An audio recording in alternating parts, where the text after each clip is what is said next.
Welcome, welcome. I am so super excited. Oh my goodness. It's not, I think I started a minute early. It's not even 12 o'clock, but I am so excited to kick this off, to talk to Vanessa today, and more broadly, just to start this conversation with a broader community. I'm calling this Real Talk About Race, discussing the undiscussables, because I absolutely think that that's what needs to happen in order for us to have that forward progress and forward movement that I think that we all want in terms of this racial reckoning that I think that we find ourselves in.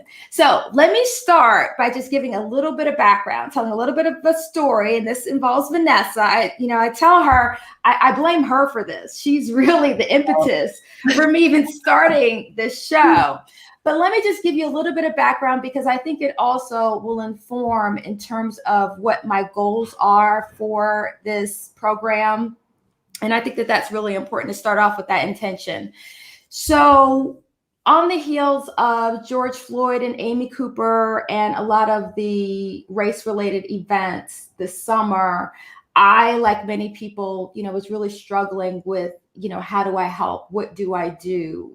I have to do something. I can't just kind of sit back and keep watching this happen. As a matter of fact, when I saw the George Floyd video, all I could think about was Rodney King. I was a student at Spelman when Rodney King happened, and it was 29 years prior. And so I was like, wow, we're still in the same place. And so I started writing a lot about anti-racism through my Forbes column. I write for Forbes Careers. And as I was doing that writing, I wrote two particular pieces that were entitled Dear White People. And so the first one was, Dear White People, here are 10 things that you can do right now to advance racial justice in the workplace. And after I wrote that, there was a lot of response. A lot of people read that.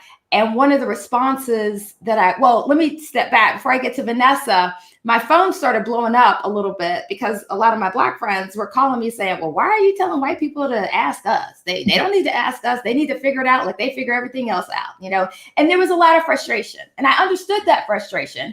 Then on the other side, I got this beautiful, long, well thought through, cogent letter from this white woman in Utah who I had clearly never met, but she articulated a perspective and a point of view that I felt really needed voice. And it was just so instructive for me to start to dialogue with her over email. And so that's what we started doing. And this was my impetus for saying, we need to find a way to come together and discuss the undiscussables. Kind of a parallel to that, another example is oftentimes on social media, I'll post something that I've written that some people might find provocative. And on my feed, it's all positive. They love it. They're sharing it. We need to hear this. But interestingly enough, when one of my white colleagues posts the same thing on her feed, she gets a very different response. People say things that they would never say on my feed. But those things, I need to hear that. If that's what people really feel, I think part of the problem that we have is we've become somewhat tribal, and we haven't made space to be more honest and be more candid with one another. And certainly I understand that.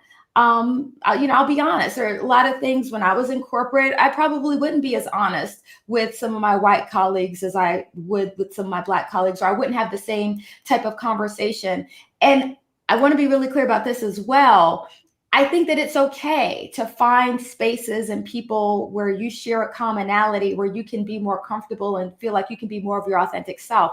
I think that's perfectly okay. I don't think there's anything wrong with that. So I want to be really clear about that, because I'll probably always feel that way to an extent.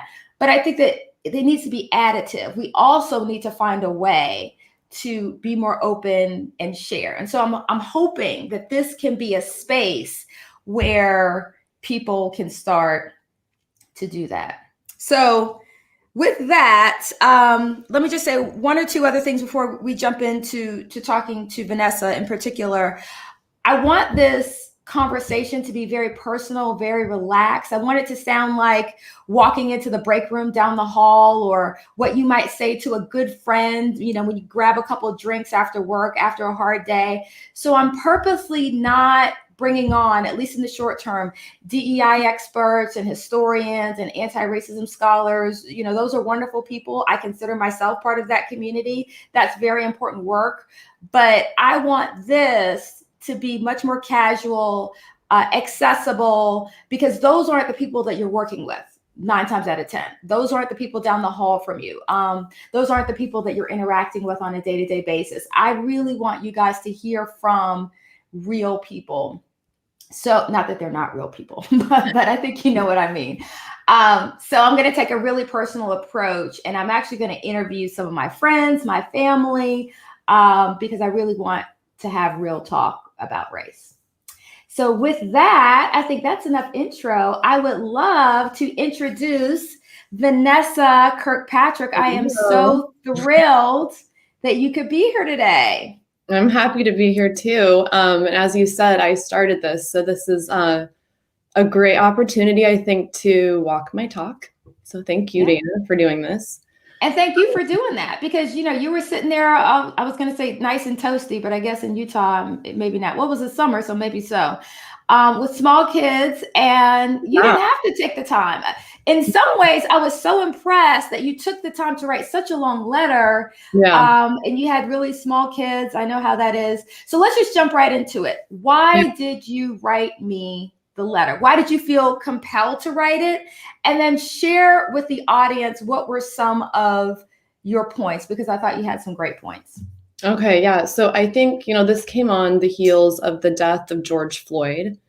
But I think earlier that year, I'd had a few other experiences that started getting some wheels turning for me. There was the Afro Boot Night that I mentioned in my letter, where I went to an event that was put on by the African community of Salt Lake City. And I felt this very unexpected tension when I was there.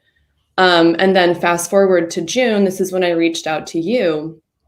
I think I was having what a lot of other white people were having, a kind of internal crisis.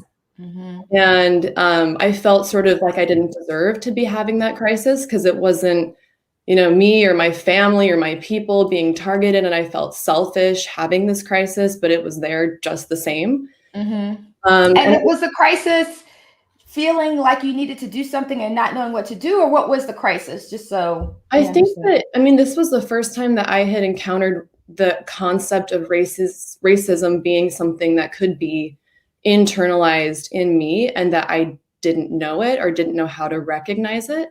So it felt like, you know, well, if no one tells me what that is and what it looks like, then how can I fix it? So I started reaching out to other white friends who were also, you know, going through the same thing, but it started to feel like this echo chamber of, you know, the same, we don't know it actions that we were like, we don't know what to do. So at that point, I thought, I'm going to reach out to somebody who can maybe give me some guidance, and that's not going to be another white person. So I think I Googled like nice person to tell me what to do, and it was like Dana Brownlee, you know. So I'm like, all right. Did you literally Google? I mean, we're laughing, but I think you did literally Google something and the article came up. Is that how it happened? Yeah, I think I Googled something like, what can white people do to help dismantle racism? And yours had like 10 things, dear white people, like 10 things you can do in the workplace. So that was a good starting point.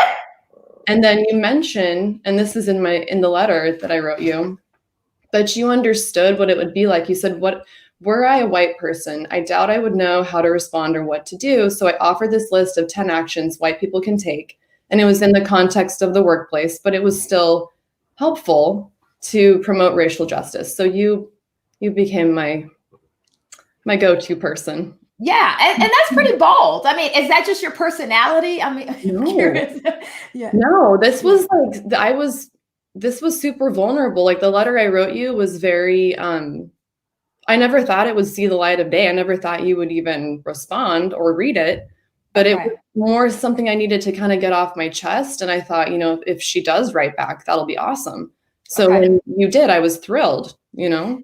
So let's unpack this a little bit because there's so much in this letter.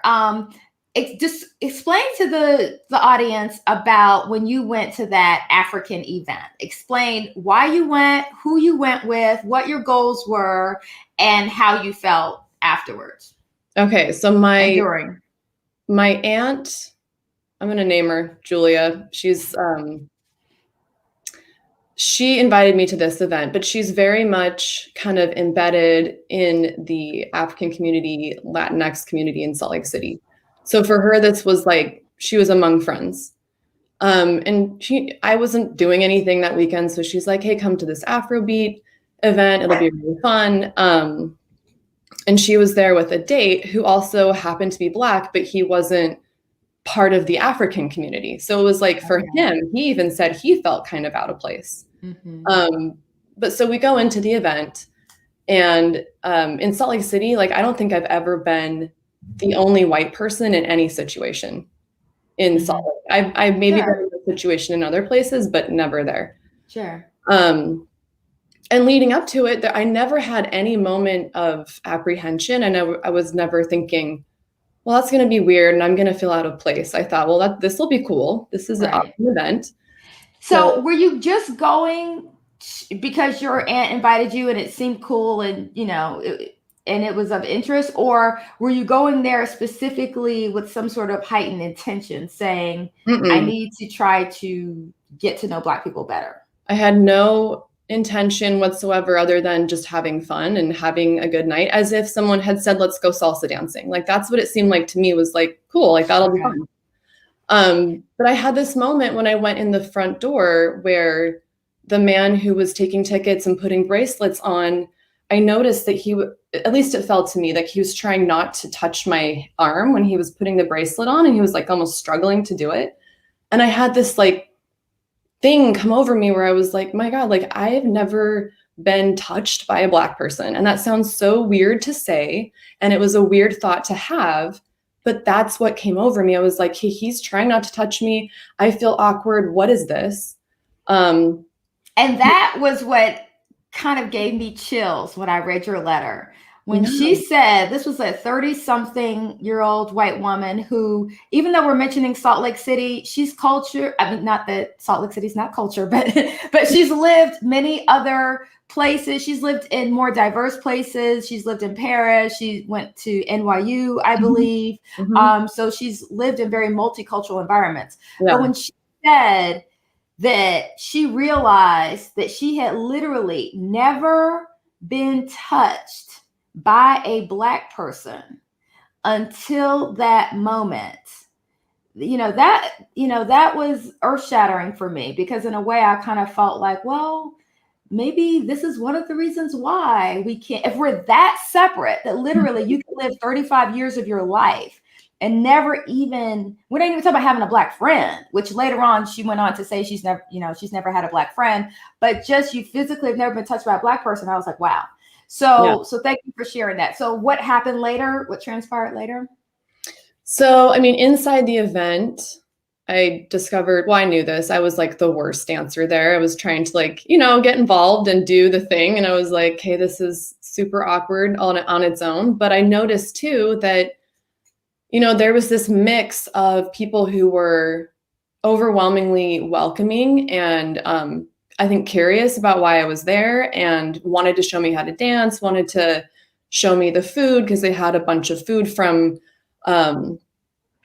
Western African countries that people had made for this event. So it was like, I can't say that I felt unwelcome at all, but I did look around and notice, particularly from some of the women in the room, that there was this like, what are you doing here kind of look on their face. And it wasn't, and again, it could have been my interpretation. I don't know.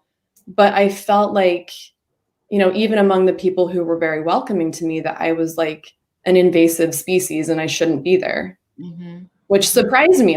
This is like the most disturbing part of it, was feeling like these feelings and thoughts were coming from someplace other than myself and what I cognitively think is true about myself. Sure.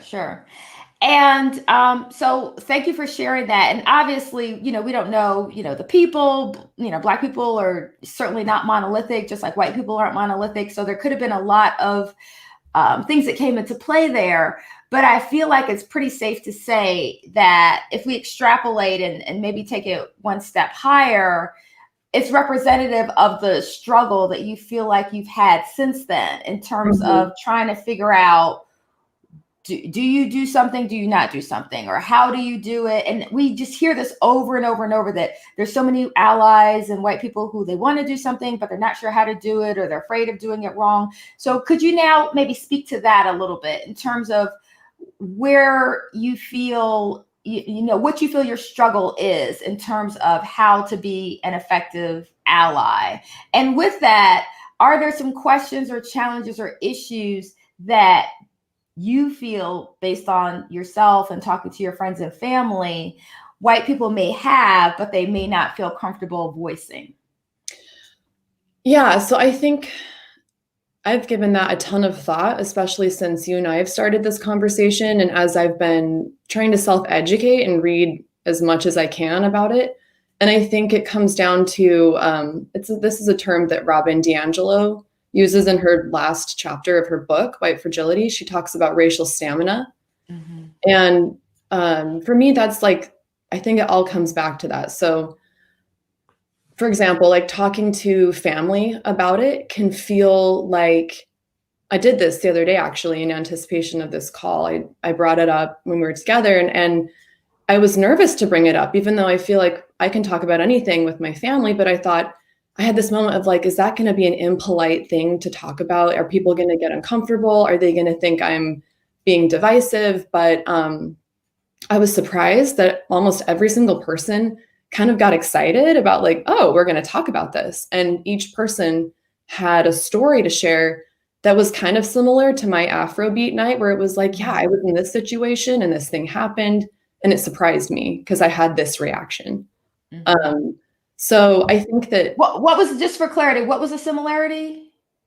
So, I mean, my grandmother, actually, who went to Berkeley in the 50s, I was telling her that I was going to do this. And she said, I had an experience when I was in school of having a Black professor.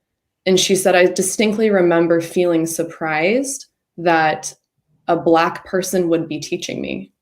And it didn't come off as like, ooh, a Black person. It was more like, it didn't occur to her that a person could be a professor. And this was Berkeley in the 50s. And, just lots of examples of things that came up from my family that we've never talked about.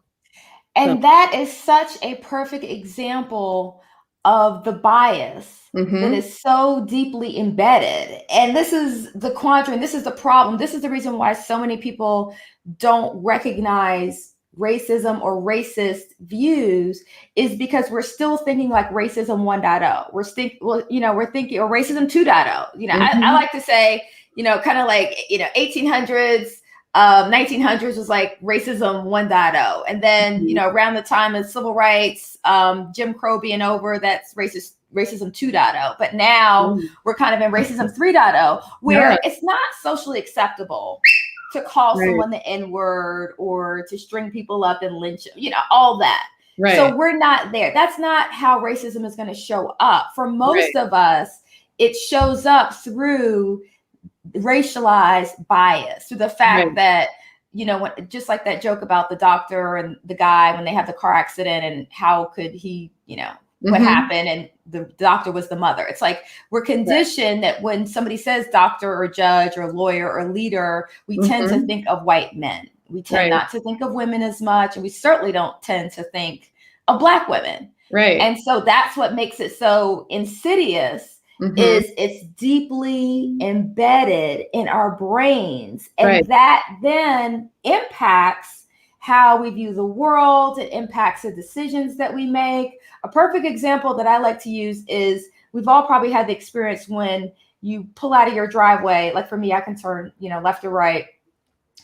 When I go to school to take my kids every single morning, I'm so used to turning left. And then every now and then I'll be going somewhere and I need to turn right, but I turn left because Right. that's embedded in the muscle memory. Right. So thank you for sharing that. So you're saying your grandmother, and clearly that's, a while back as well. So Right. mores and society was different then as well. So that probably makes it even worse. She just didn't think of a Black person being in that position of authority or leadership. Right. And what's interesting too is this sort of gave me, it was like a survey of where some of the implicit bias that I carry might have come from. Because up until, last year, if anyone had said, were you raised by a racist family? I would say no, like just straight up no. Same as, if somebody said, do you think that you are racist? I would have said no. But after doing some research, I would now say, yeah, I definitely carry some implicit bias that I have to constantly kind of monitor inside myself. And I think having that conversation with your family, it's the safest place for most people to talk about things that are kind of tricky or complicated. But getting those things out in the open in that setting, and then also understanding like, okay, this is what my grandmother said. This is what my parents, these are stories from my parents. These are the people who raised me and who explicitly or implicitly helped me shape my views on race and on myself and how I fit into the world. Those are some really useful clues about, why it is that I ended up not having that much of a contact or interaction or friendship with a Black person up until age 35. I'm not saying it's their fault, but it's like you said, turning left or right, it's those teeny tiny little thoughts that can actually have big impact on where the direction of your life takes. Yeah. The other thing that I think is so important, because you've been so brave to, come out here and, reach out to me, somebody who's a perfect stranger, and just put it out there and say, you know what? I don't have any Black friends. I don't have any Black friends. Now, you've made a point of clarifying you do have non-white friends. You do have other friends of color and people of color in your family. But you don't necessarily have Black friends. And I think that that's another undiscussable, is that for most of us, our personal lives tend to be pretty segregated. And that is very normal, I would say, for American culture. Now, certainly there are exceptions. There are people who are part of multicultural families, and, that's going to bring a whole different dynamic. But I think this is the reason why the workplace is where the rubber meets the road. And the workplace is where we need to do so much of the work, is because that is our point of integration for most people. For most people on, Saturday, Sunday, on the weekends, or as soon as they leave work, before they even get home, when they, get in the car and turn on the radio station, they turn to their station that they like, that represents, their community. Again, not all Black people or white people are the same. People are individuals and are different. But they often will pull into a neighborhood or an area of town that might be somewhat segregated. Certainly church, we know, tends to be very segregated, or entertainment venues, or hanging out on the weekends, happy hour. Those types of events tend to be really segregated. So it's really not that hard to not have real friends outside of work, but more so personal friends that do not share your same cultural background or your same ethnic background. So can you talk maybe just a little bit about that? Well, I mean, I think about how, the idea of having a friend from pretty much any other culture or background seems completely plausible to me.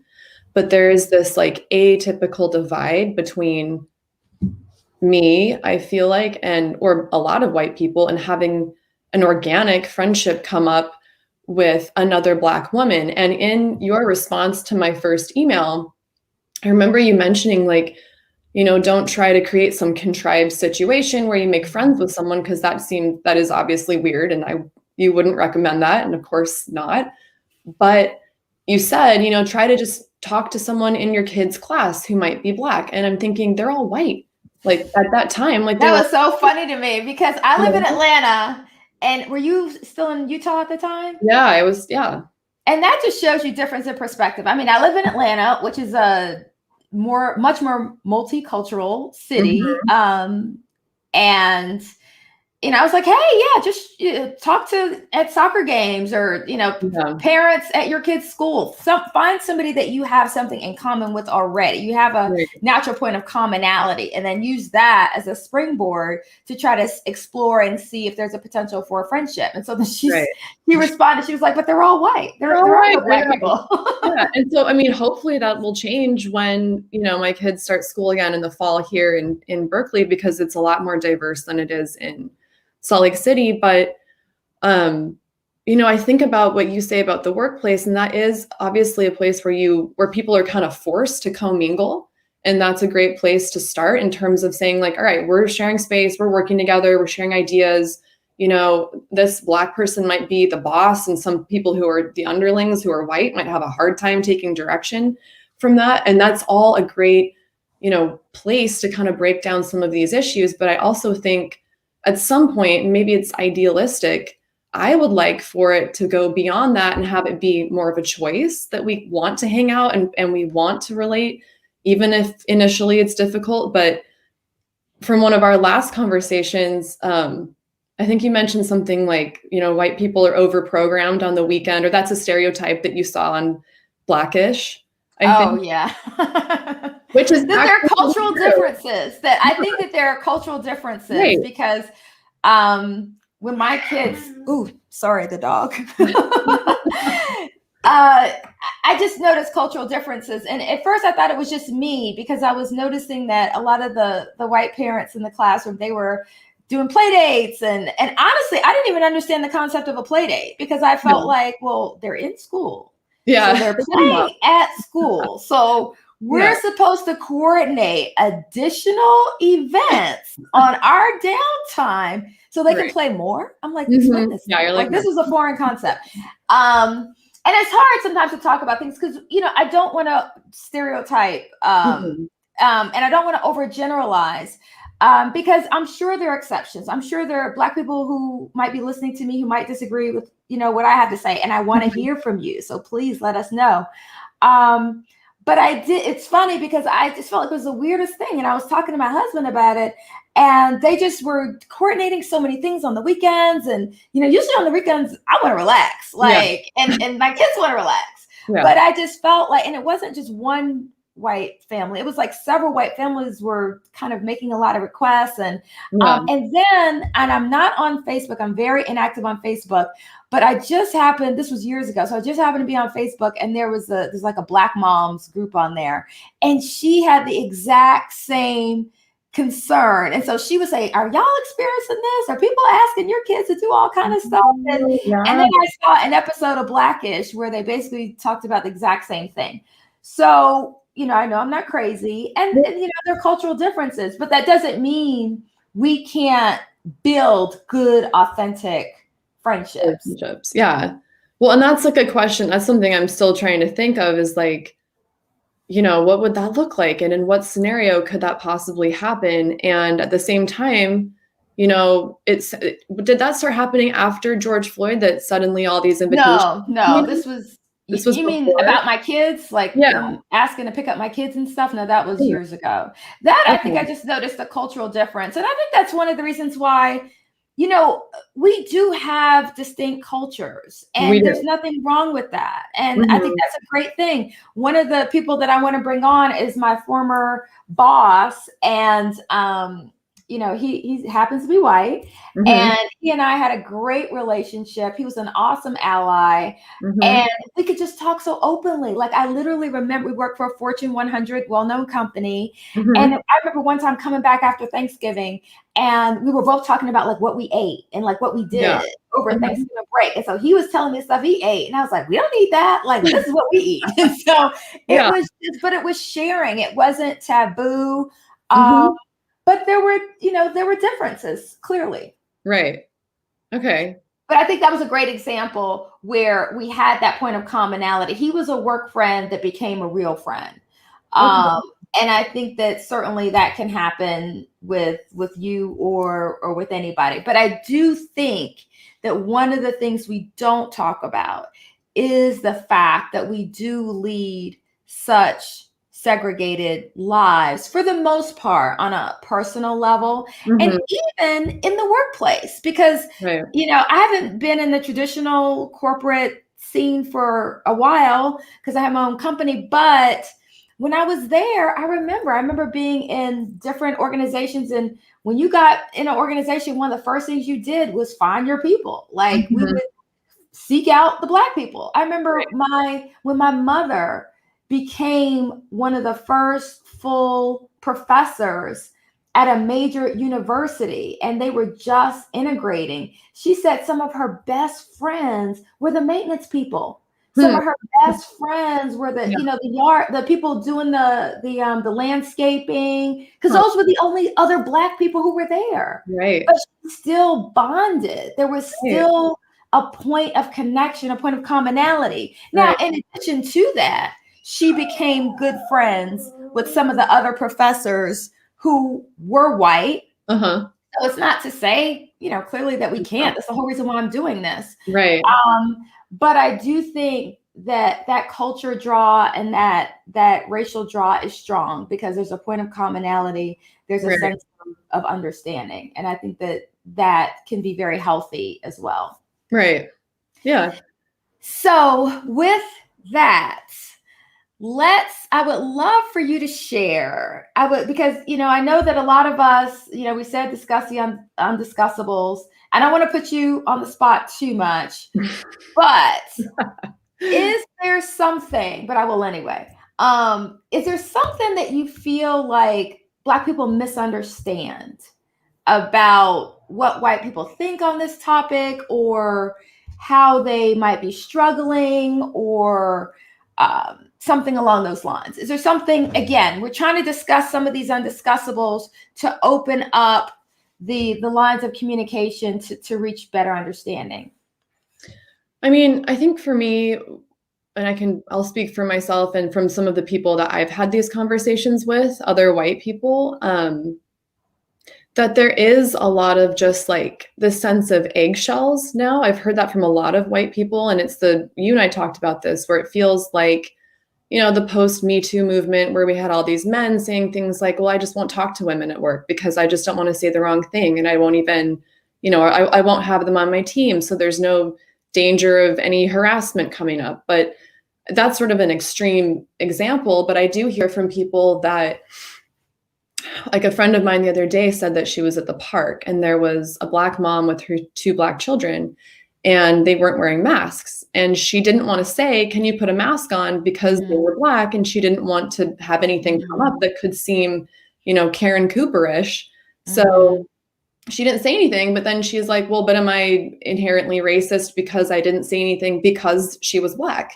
So I think there's this like awkward social like dilemma that a lot of white people have now that this movement is becoming so pervasive of, good intentions, which I know are also not always a good thing, and not straight up malice, but at the same time, this awkwardness about like, those little feelings that come up and not knowing what to do about them and not having anywhere to talk about them. So they become this internalized discomfort, or, just being around Black people and doing things like being overly nice because you want to completely avoid the appearance of being racist or negative in any way. And so I would say that, there's that, but then there's also this ability that I think a lot of white people have to learn how to behave appropriately in these situations. But I think that can sometimes disguise or drive underground some of those unresolved feelings or reactions that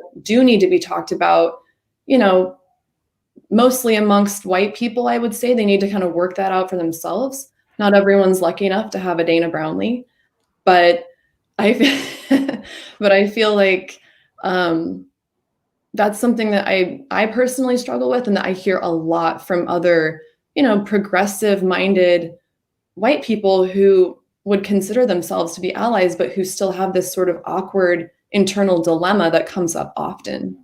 Yeah. Okay, so that's a great example. Thank you for sharing that. And I think that there's a lot to unpack there.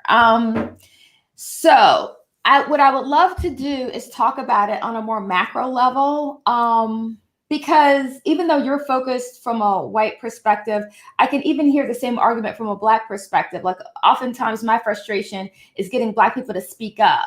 Mm-hmm. And that's actually one of the LinkedIn learning courses that we have that's coming up about how to speak up against racism at work. But you don't want the repercussion. You know, you don't want to be viewed a certain way, or you don't want to have a negative repercussion, or you're not sure how people are going to take it. So it can manifest in a lot of different ways. But part of what I'm hearing from you is the broader issue of choosing comfort over progress. Yes. And I would argue that one of the reasons that we find ourselves essentially in the same point today as we were 30 years ago, you know, still only having 4 Black CEOs in the Fortune 500, Black family households having 10% the net worth of white family households. I mean, I could go on and on with the statistics, is because if we're going to say that we have these values, but we're not brave enough to demonstrate those, even in the face of some level of scrutiny or negative consequence, we're never going to get anywhere. I mean, and that's just the way I feel about it. So, you know, a couple examples. One, it almost reminds me of what I tell my kids when at the end, you know, I pick them up for carpool and I'm like, well, how was your day? And they start telling me, well, you know, Timmy did this or Sally did that, and they said this. I'm like, well, you know what? Maybe they're having a bad day. You know what? But the good thing is there are 20 other kids in the class. Go pick somebody else and play with them. I'm like, I'm trying to get their brain programmed to not fixate or obsess on the negative. Yes, you could say something and somebody could have a, you know, negative reaction to it, or they could take it the wrong way. You know, that happens. That's the way life is. There are no guarantees. But the great thing is you can move on and talk to somebody else. And so it's kind of like what I said to you. Even though we're focused on race isn't going to determine everything. I mean, your ability to make a connection and make a friendship is not just about just saying something to any random Black person. It's about finding the right person. So there might be other elements like, you know, do you have the same personality? Do you, you know, have a similar lifestyle? You know, all those issues. So if, you know, you say something and you feel like it was misconstrued or they bite your head off, then I'm going to guess that's not the right person to try to strike up a connection with. But I do get frustrated because I feel like if we keep using that as the excuse for why we don't try to do more, or why we don't, you know, try to say something, then we're never going to get anywhere. And I would throw out, maybe our values aren't really our values. I'm getting ready to write an article about, this tells you how my life is, but I read MLK's letter from a Birmingham jail. If you haven't read it, the full copy of it, it is mind-blowing. And one of the things that he says in here that I absolutely love, first, I must confess that over the last few years, I have been gravely disappointed with the white moderate. I have almost reached the regrettable conclusion that the Negro's great stumbling block in the stride toward freedom is not the white citizen's counselor or the Ku Klux Klanner, but the white moderate who is more devoted to order than to justice, who prefers a negative peace, which is the absence of tension, to a positive peace, which is the presence of justice, who constantly says, I agree with you in the goal you seek, but I can't agree with your methods of direct action. So he goes on and on and on. But what I'll add to that is it's not just white people, it's Black people. So I don't want to, you know, lay this all at the feet of white people. There are a ton of Black people who are afraid to speak up, who are afraid to call a thing, who feel like, you know, I want to get promoted. I want to be invited to the cool kids table at lunch. You know, I want to make partner.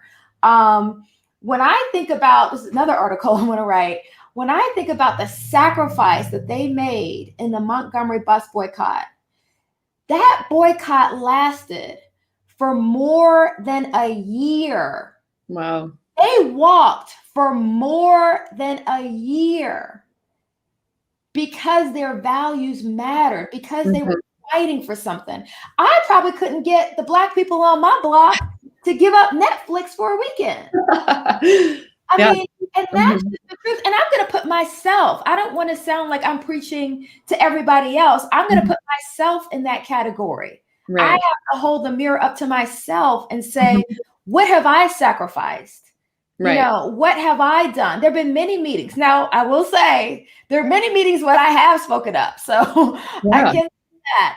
And I am outspoken and I do write and I do speak. But there are many times when I haven't said anything. So I think that that's very natural to want to go to that place of comfort and to feel like, oh, I'm nervous how they might take it or how it might be received. So I'm just not going to say anything. Right. And I will even also say, because I think this is important, I think you have to be very protective of your energy. I say this actually in the LinkedIn Learning course that's coming out, very protective of your energy. So I would never say you have to always say something, because if you're always saying something, if I responded to every crackpot comment I saw on social media or every comment that I, personally enraged me, I would have 3 hairs on my head and I would never get anything done. Right. So I think that you have to be strategic and targeted and fiercely protective of your time and your energy. So I would say that as well. But with that, if you always or almost always default to not doing anything, to not saying anything, because you don't feel 100% comfortable or you don't have your guarantee that it got well for you, then I think that you're a part of the problem. I agree. Sorry. No, and I think, from the white perspective where that's concerned, and I actually wrote this down as I was thinking, becoming an ally can be such a vague concept, I think, for a lot of white people. And I think a lot of people will Google, like, how do I become an ally? Do I donate to this organization? Do I sign up for this listserv? Like, do I join this book club? What do I do? When will I get the badge of ally? Like, I think that's but I think so much of it is, at least in the beginning, about speaking up in those moments and being uncomfortable. And that's the racial stamina piece, is like, I think that's a good marker for knowing whether or not you're making a difference or creating change, even if it's just internally in the beginning, is feeling uncomfortable and going outside of your comfort zone with that, that phrase, if nothing changes, nothing changes. So if you're feeling good and feeling comfortable all the time, I don't know that much change is happening. And that's kind of the standard that I try to hold for myself. And it's amazing how little it takes to kind of make me uncomfortable where this comes into play. Let's talk about that. Let's unpack that, because I think that is such an important point, and I think it is misunderstood. So let's talk about that, because I think that there are many people who feel differently. There are many people who I think like to put out this narrative, for example, against critical race theory or some of the anti-racism thought leaders who try to create this narrative, even Robin DiAngelo, not her, but against people like Robin DiAngelo and Kendi and people who are outspoken and clearly scholars and thought leaders in this area. They try to put out this false narrative that suggests that the goal that we have as anti-racism thought leaders is to make people uncomfortable. That's our goal, or to make you feel guilty, that is our goal. And that could not be further from the truth. Right. At least I'll speak for myself and from what I've read and seen with other people. It's not that our goal is to make you feel uncomfortable and to, have you wringing your hands and make you feel guilty and crying. Yeah. That's not it. The goal, what we acknowledge, is you're never going to fix a problem that you don't first acknowledge, that you don't first grapple with, that you have to say, this is the thing, it's really ugly. And I liken it to pollution. You didn't own people. I don't think any white person alive today owned people. Okay. So you didn't create this, just like I didn't create it. But it's like pollution. We've inherited it. Mm-hmm. So we can't stick our head in the sand and not deal with it. Right. And so the first step in dealing with it is talking about it and talking about the history, talking about what has happened, because that history has a legacy that continues to this day for many Black people. It is something that continues to happen. So, so in terms of the discomfort, it's not that that's our goal. We don't wake up in the morning and say, well, I want to make a white person cry today. I mean, that's not what it is. It's, and the analogy that I used with you when we were doing the pre-show is there's a reason why when you walk into that therapist's office, there's tissue there. Right. Okay. There's a reason there's tissue there, because that therapist knows that your success is contingent on your willingness and your ability to grapple with the ugly stuff, to admit it, to talk about it, to get it out. It's not like the therapist just wants you to cry for the sake of crying. No. The therapist wants you to have an honest conversation and to deal with your stuff so that you can be better, so that you can fix it, so you can address it. Right. So I think that's a huge, huge misunderstanding. And I think that it always angers me when people try to put that out there, that, you know, anti-racism is about, you know, making white people feel guilty and making white people feel bad. Because if there were an easier way, if there was a way to deal with this stuff and not necessarily deal with the negative stuff and just talk about, hey, we're going to start from here on. But that's not how it works. Just like with therapy, you don't walk in and say, or the therapist doesn't say, well, you know, whatever happened in the past that was bad, we're not going to deal with that. We're just going to start with today and move forward. That's not how progress works. Right. And I think it's about, at the end of the day, for a lot of people, like personal growth.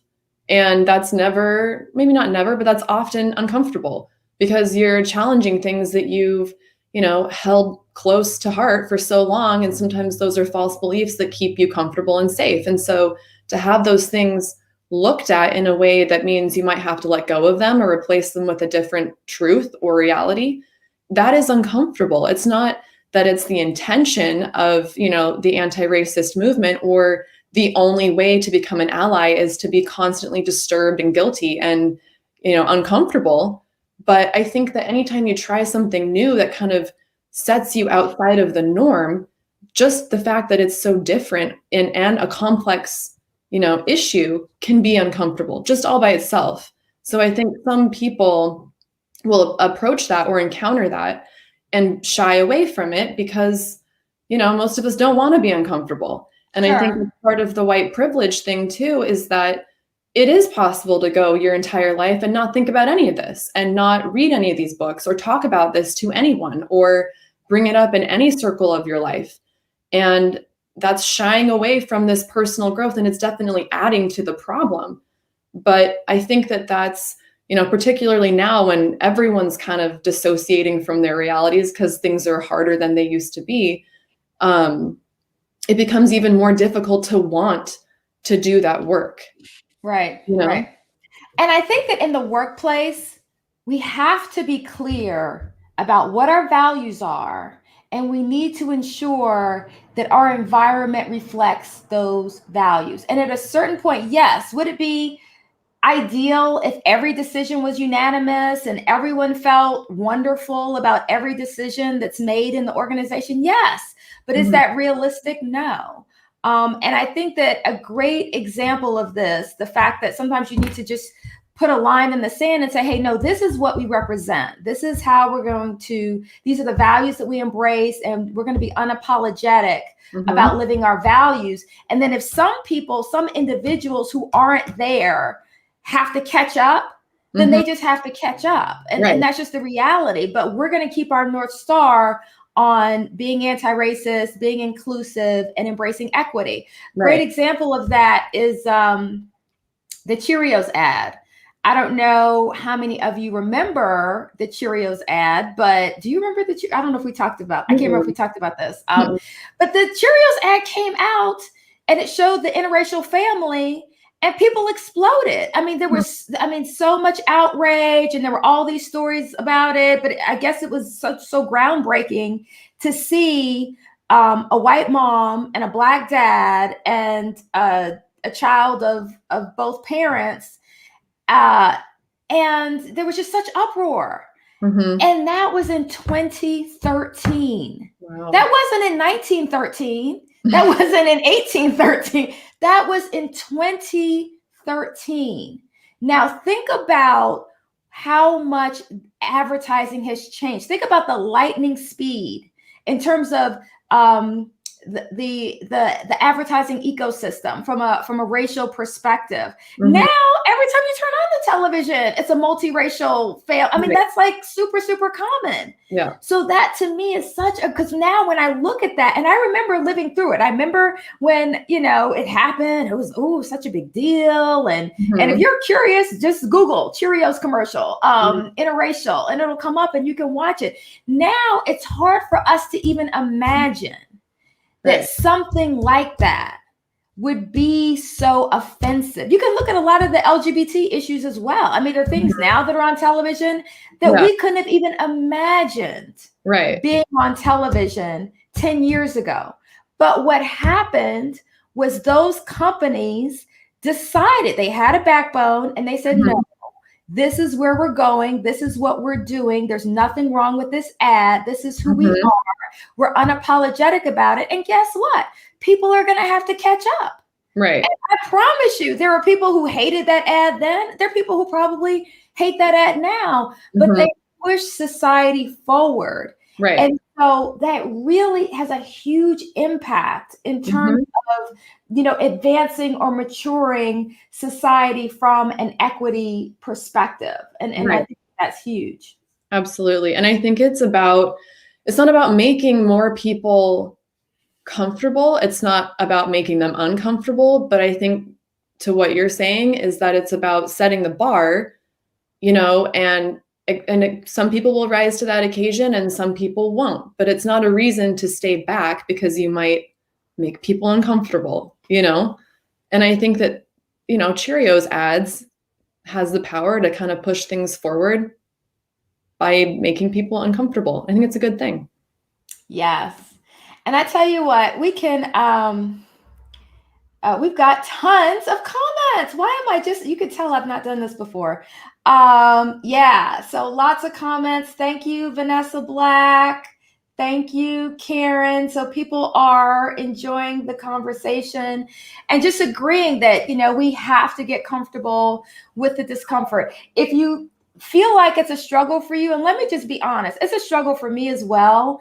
In the LinkedIn, and I didn't even really plan to talk about this course that much, but in the course, it's going to come out when I talk about how to speak up against racism at work. What I try to do is give really specific facilitation techniques that you can use when you are in the moment. Because trust me, I've been in the moment too.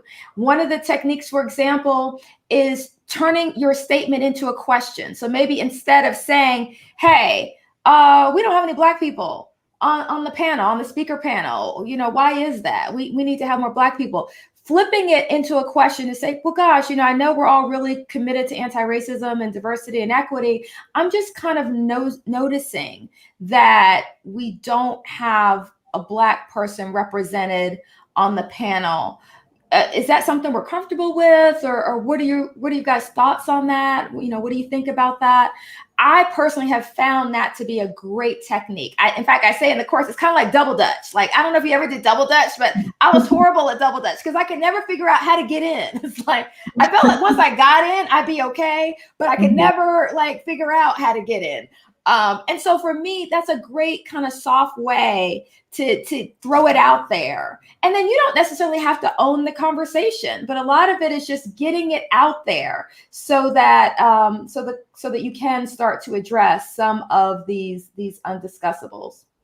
So with that, oh gosh, why did I not discover the comments? But please, we want you to comment and we want you to send questions. So I know that we're wrapping up. So I do want to make a few comments before we wrap.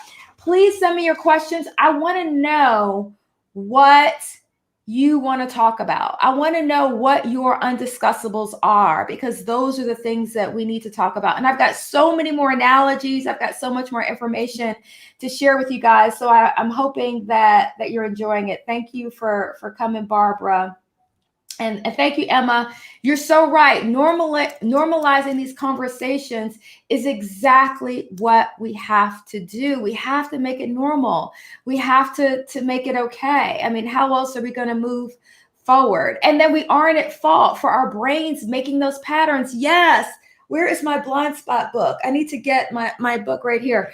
Blind Spot. If you have not read Blind Spot, it is from the Harvard psychologist who developed the implicit association test. If you have not taken the implicit association test, I highly encourage you to take it.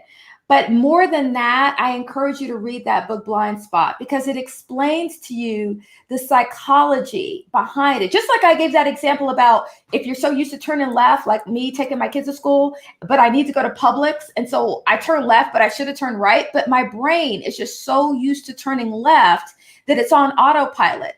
Same thing happens with us if the media, and you keep seeing imagery of criminal equals young black man, criminal equals young black man, thugs are young black men, then guess what? Over time, that is embedded in your psyche. And guess what? It's not just white people. I took the test twice, and both times it told me that I had a preference for European American. And I didn't relish reading that. But you know what? It makes sense. I'll be 50 in April. If I have lived in a society that continually gives me messaging saying male is better, white is better, tall is better, skinny is better, if they keep sending me these messages, then that is going to get embedded in my brain. There's not anything I can do about it. And it doesn't make me a bad person. I'm not a bad person, but it's how I've been programmed. And that programming is going to come out in some unconscious ways. So Right. I just want to thank you guys so much. And I want to ask you to please just continue to hang in there with us. We're going to do this every other Tuesday, noon Eastern time. Please message me on LinkedIn with your questions, or if you want to leave them here, share your questions. Let's show Vanessa some love. Please show Vanessa love. Thank you for being my first guest. In fact, she's going to try to actually continue this conversation with me for the next session on March 2nd. So we're working on childcare right now. I'll be back. But beyond that, I'm going to take a really personal approach. So if you guys have participated in anti-racism stuff, this is going to be so different. I want a really personal approach. I want y'all to have the real deal. I want you to hear the real conversations I'm having with my husband, my friends, family. I'm going to interview my parents and have them talk about growing up in Jim Crow. That's going to be earth-shattering. I'm going to interview one of my first bosses who happens to be a white man. I'm going to interview him. We're going to talk. I'm going to interview friends that I have working in corporate America. I've got another girlfriend who is an actress. In fact, you've probably seen her on Walking Dead and Stranger Things. I'm going to interview her. We're going to talk about how racism shows up in the media. So we've got so much planned. I want you to just give us a little bit of time first and third Tuesdays. So I want to close out by thanking Vanessa. Thank you, Dana. This has been great. Thank you. So thank you guys, and we will see you next time.